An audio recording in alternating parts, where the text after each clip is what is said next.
नमस्ते और स्वागत है आपका। आज के वीडियो में हम बात करने वाले हैं इंडिया के रियलिस्टिक मार्केट के दो ऐसे मूव्स की जो क्वाइटली बड़े चेंजेस सिग्नल कर रहे हैं। एक तरफ इंडिया का रिटेल रियल एस्टेट इन्वेस्टर्स का नया हॉटस्पॉट बन रहा है और दूसरी तरफ एनसीआर में गुरुग्राम होम्स और नोएडा ऑफिसेस का 2025 का रियल रियलिटी चेक सामने आ चुका है। तो चलिए आज के रियलिटी चेक में दोनों स्टोरीज को डिटेल में समझते हैं।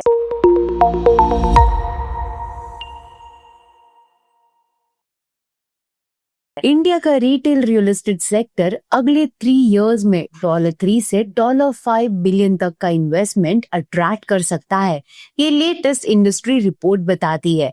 ये प्रोजेक्शन ऐसे टाइमिंग पर आई है जब यूएस और यूरोप के shopping malls declining footfalls, store closures और वीक इन्वेस्टर सेंटिमेंट का सामना कर रहे हैं। इंडिया में पिक्चर बिल्कुल ऑपोजिट है। यहाँ ऑर्गेनाइज्ड रिटेल स्पेस की सीवियर अंडर सप्लाई है, जबकि कंज्यूमर डिमांड फास्ट ग्रो कर रही है, स्पेशली मेट्रोज और फास्ट ग्रोइंग टियर 2 सिटीज में। इस एक्सपेक्टेड इन्वेस्टमेंट के पीछे कुछ क्लियर स्ट्रक्चरल रीजंस है। क्वालिटी मॉल स्पेस की शॉर्टेज। इंडिया में per capita retail space global averages से काफी कम है। इसी वजह से जो भी ग्रेड ए मॉल्स है उनमें हाई ऑक्यूपेंसी और स्ट्रॉन्ग रेंटल्स दिख रहे हैं। इंडिया के consumption story, rising middle class, young population, urbanisation और लाइफस्टाइल स्पेंडिंग रिटेल ग्रोथ का सबसे बड़ा ड्राइवर है।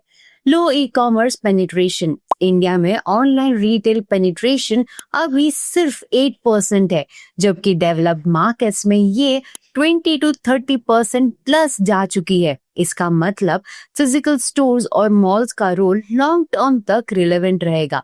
Better asset quality. नए मॉल सिर्फ शॉपिंग के लिए नहीं बल्कि food courts, cinemas, entertainment zones और मिक्स्ड यूज फॉर्मेट्स के साथ आ रहे हैं, जो फुटफॉल और ड्वेल टाइम दोनों बढ़ाते हैं। इसीलिए इन्वेस्टर्स रिटेल एसेट्स को स्टेबल, इनकम जनरेटिंग और इन्फ्लेशन हेज्ड ऑप्शन के रूप में देख रहे हैं। रिटेल में पैसा आ रहा है, पर असली मूवमेंट एनसीआर के रियल एस्टेट में दिख रही है।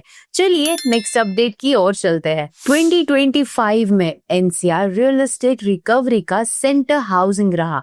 बायर्स का फोकस क्लियरली चेंज हुआ, डिलीवरी, सर्टेनिटी, लिवेबिलिटी और लॉन्ग टर्म वैल्यू पर। गुरुग्राम एनसीआर का हाउसिंग एंकर बना रहा। H1 2025 में 5100 प्लस लग्जरी होम सेल हुए।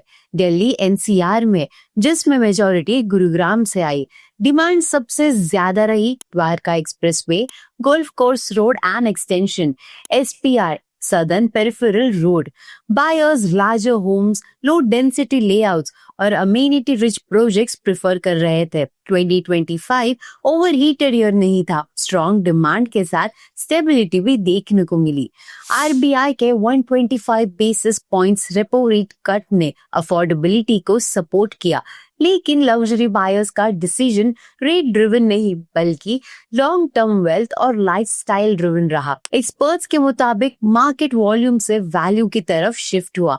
प्रीमियमाइजेशन ने मास हाउसिंग को ओवरटेक किया। इंस्टीट्यूशनल कैपिटल ज्यादा सिलेक्टिव और डिसिप्लिन बना।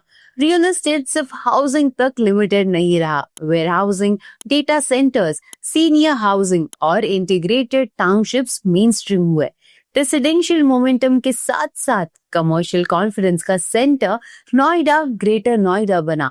आईटी सर्विसेज, जीसीसीज यानी global capability centres, data centres और मैन्युफैक्चरिंग लिंक्ड ऑक्यूपायर्स ने ऑफिस डिमांड को स्ट्रॉन्ग बनाया। नोएडा एक्सप्रेसवे और upcoming Noida international airport retail और ऑफिस दोनों के लिए मेजर कैटलिस्ट बने।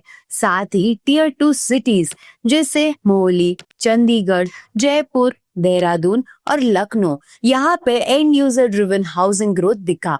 लैंड डील्स में भी टियर 2 एंड टियर 3 सिटीज का शेयर टियर 1 से ज्यादा रहा। एक तरफ इंडिया का retail real estate $5 billion investment की तरफ बढ़ रहा है और दूसरी तरफ एनसीआर 2025 में मैच्योर फेज में एंटर कर चुका है। गुरुग्राम लग्जरी होम्स और नोएडा ऑफिसेस ग्रोथ ड्राइव कर रहा है।